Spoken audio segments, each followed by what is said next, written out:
میں بھی آؤں گا, تم بھی اسمبلی میں آؤ, وہاں ڈبیٹ ہوتی ہے.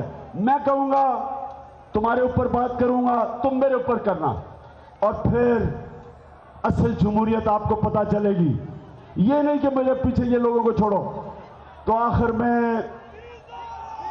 میں اچھا ہاں, ڈیزل کی بات کریں. آج کل میں دیکھ رہا ہوں کہ مولانا فضل الرحمان نظر نہیں آ رہے. فضل الرحمان, مجھے لگ رہا ہے کہ ان کو خدشہ ہو رہا ہے کہ نواز شریف کے برے دن آ رہے ہیں. اور اسفندیار کی بھی آواز نہیں آ رہی, اچکزئی کی بھی آواز نہیں آ رہی. لگ رہا ہے کہ چوہے کشتی سے چھلانگ مار رہے ہیں نیچے. ان کو ڈر ہے کہ کشتی ڈوب رہی ہے.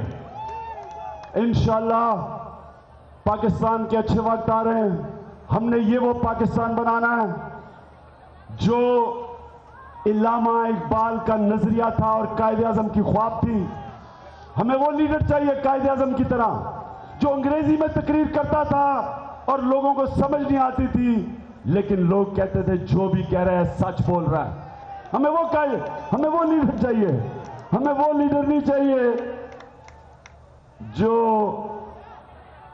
جو بھی میں دیکھ رہا تھا بل گیٹس کے ساتھ پرچیوں سے بات کر رہا ہے, اس سے پہلے اوباما کے سامنے پرچیاں پڑھا ہے. ہمیں وہ لیڈر چاہیے جو اس ملک میں ایماندار ہو, جو ہمارا آئین کہتا ہے صادق اور امین. مغرب میں لیڈرز ایماندار ہوتے ہیں. اگر ایماندار جھوٹ بولتے ہوئے پکڑا جائیں فارغ. کرپشن تو ایسی چیز ہے کہ جس وقت آتی ہے ایک کرپشن کا دھبا لگتا ہے, لیڈر جو بھی ہوتا ہے, وزیر ہوتا ہے, ممبر پارلیمنٹ ہوتا ہے, پرائم منسٹر ہوتا ہے, فوری طور پر ریزائن کرنا پڑتا ہے. کیوں ضروری ہے ایمانداری ایک پرائم منسٹر کی؟ کہ وہ قوم کے ٹیکس کی رکھوالی کرتا ہے. وہ قوم کے ٹیکس کی رکھوالی کرتا ہے. مجھے یہ بتائیں, کیا آپ اپنا ٹیکس نواز شریف کے پاس اپنا پیسہ نواز شریف کے پاس رکھوائیں گے ہاتھ کھڑا کر کے؟ بتائیں. اگر نہیں بتائیں. یعنی جب آپ کا لیڈر ایسا ہو کہ آپ اپنا ٹیکس اس کو دیتے ڈرتے ہیں کہ وہ چوری ہو جائے گا, کون ٹیکس دے گا؟ یہ پاکستانی دنیا میں 5 ان ملکوں سے سب سے زیادہ اخراج دیتے ہیں اور یہ سب سے کم ٹیکس دیتے ہیں, اس لیے کہ ان کا ٹیکس چوری ہوتا ہے, کرپشن ہوتی ہے.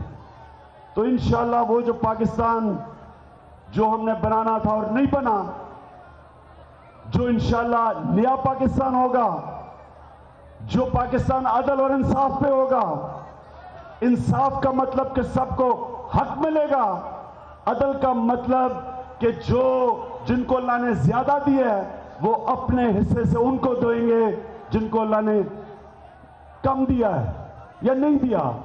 ہم نے وہ فلاحی ریاست بنانی ہے, وہ قانون کی بالادستی قائم کرنی ہے, وہ انصاف کا نظام لے کے آنا ہے جس کے لیے پاکستان بنا تھا.